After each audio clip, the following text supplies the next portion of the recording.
लहंगा से डोरी न सरका तो गोरख गे देख के छोरा सनक दाओगे लहंगा से डोरी न सरका तो गोरख गे देख के छोरा सनक दाओगे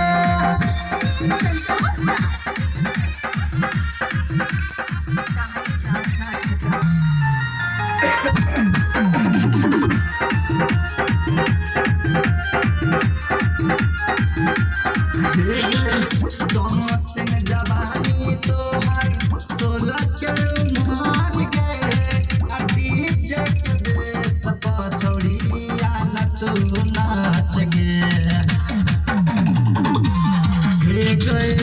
कम सिन जवानी तो हर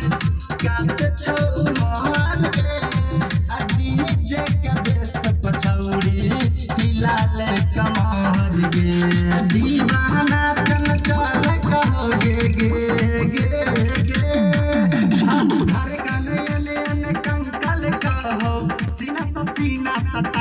लहंगा से डोरी न सरका तो गोरख